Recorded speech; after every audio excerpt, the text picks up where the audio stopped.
She wouldn't, till she'd got you, and then you'd see. I never will see. I'll never marry while I've got you. I won't. But I shouldn't like to leave you with nobody, my boy, she cried. You're not going to leave me. What are you? 53. I'll give you to 75. There you are. I'm fat and 44. Then I'll marry a staid body. See? His mother sat and laughed. Go to bed, she said. Go to bed. And we'll have a pretty house, you and me, and a servant, and it'll be just all right. I shall perhaps be rich with my painting. Will you go to bed? And then you shall have a pony carriage. See yourself, a little Queen Victoria trotting round. I tell you to go to bed, she laughed. He kissed her and went. His plans for the future were always the same. Mrs. Morel sat brooding. About her daughter, about Paul, about Arthur. She fretted at losing Annie. The family was very closely bound, and she felt she must live now to be with her children. Life was so rich for her. Paul wanted her, and so did Arthur. Arthur never knew how deeply he loved her. He was a creature of the moment. Never yet had he been forced to realise himself. The army had disciplined his body, but not his soul. He was in perfect health, and very handsome. His dark, vigorous hair sat close to his smallish head. There was something childish about his nose, something almost girlish about his dark blue eyes. But he had the fun red mouth of a man under his brown moustache, and his jaw was strong. It was his father's mouth. It was the nose and eyes of her own mother's people. Good-looking, weak-principled folk. Mrs. Morel was anxious about him. Once he had really run the rig, he was safe. But how far would he go? The army had not really done him any good. He resented bitterly the authority of the officers. He hated having to obey as if he were an animal. But he had too much sense to kick. So he turned his attention to getting the best out of it. He could sing. He was a boon companion. Often he got into scrapes, but they were the manly scrapes that are easily condoned. So he made a good time out of it, whilst his self-respect was in suppression. He trusted to his good looks and handsome figure, his refinement, his decent education to get him most of what he wanted, and he was not disappointed. Yet he was restless. Something seemed to gnaw him inside. He was never still. He was never alone. With his mother he was rather humble. Paul he admired, and loved, and despised slightly. And Paul admired and loved and despised him slightly. Mrs. Morel had had a few pounds left to her by her father, and she decided to buy her son out of the army. He was wild with joy. Now he was like a lad taking a holiday. He had always been fond of Beatrice Wilde, and during his furlough he picked up with her again. She was stronger and better in health. The two often went long walks together, Arthur taking her arm in soldier's fashion, rather stiffly. And she came to play the piano whilst he sang. Then Arthur would unhook his tunic collar. He grew flushed, his eyes were bright. He sang in a manly tenor. Afterwards they sat together on the sofa. He seemed to flaunt his body. She was aware of him so. The strong chest, the sides, the thighs in their close-fitting trousers. He liked to lapse into the dialect when he talked to her. She would sometimes smoke with him. Occasionally she would only take a few whiffs at his cigarette. "Nay," he said to her one evening, when she reached for his cigarette. "Nay, thou doesna. I'll give thee a smoke kiss if ter's a mind." "I wanted a whiff, no kiss at all," she answered. "Well, and thou shalt have a whiff," he said, "along wi' t' kiss." "I want to draw at thy fag," she cried, snatching for the cigarette between his lips.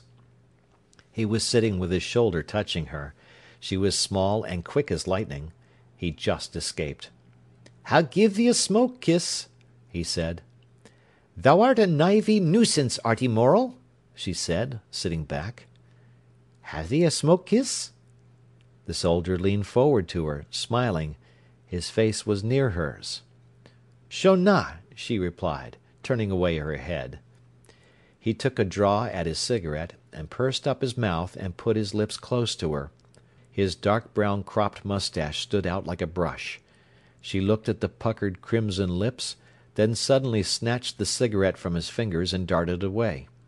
He, leaping after her, seized the comb from her back hair. She turned, threw the cigarette at him. He picked it up, put it in his mouth, and sat down. "Nuisance!" she cried. "Give me my comb." She was afraid that her hair, specially done for him, would come down. She stood with her hands to her head. He hid the comb between his knees. "I've not got it," he said. The cigarette trembled between his lips with laughter as he spoke. "Liar!" she said. "As true as I'm here!" He laughed, showing his hands. "You brazen imp!" she exclaimed, rushing and scuffling for the comb, which he had under his knees.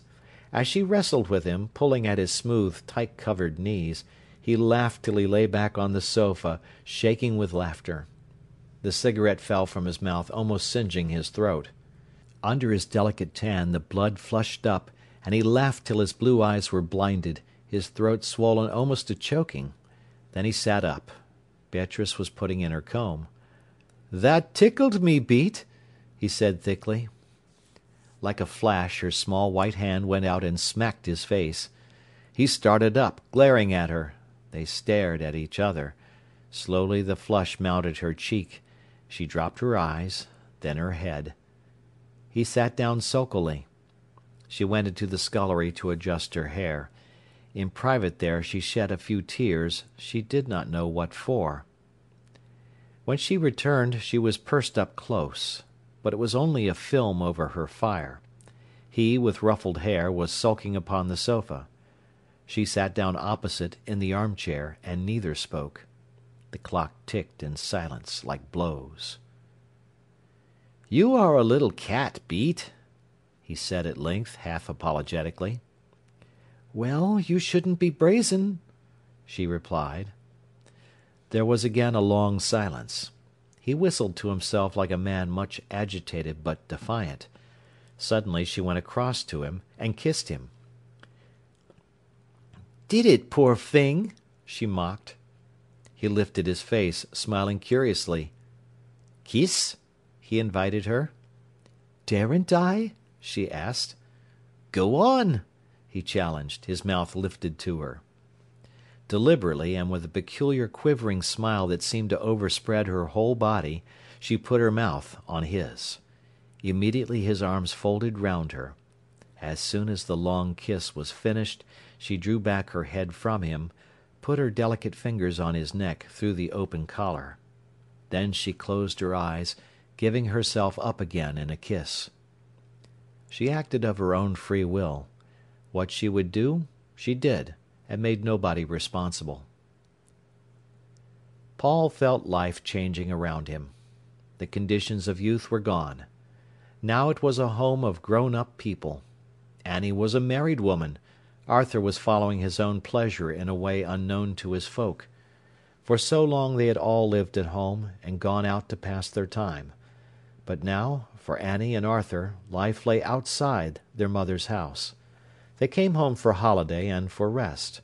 So there was that strange, half-empty feeling about the house, as if the birds had flown. Paul became more and more unsettled. Annie and Arthur had gone. He was restless to follow. Yet home was for him beside his mother. And still there was something else, something outside, something he wanted. He grew more and more restless. Miriam did not satisfy him. His old mad desire to be with her grew weaker. Sometimes he met Clara in Nottingham, sometimes he went to meetings with her, sometimes he saw her at Willey Farm. But on these last occasions the situation became strained. There was a triangle of antagonism between Paul and Clara and Miriam. With Clara he took on a smart, worldly, mocking tone very antagonistic to Miriam. It did not matter what went before. She might be intimate and sad with him. Then as soon as Clara appeared it all vanished and he played to the newcomer. Miriam had one beautiful evening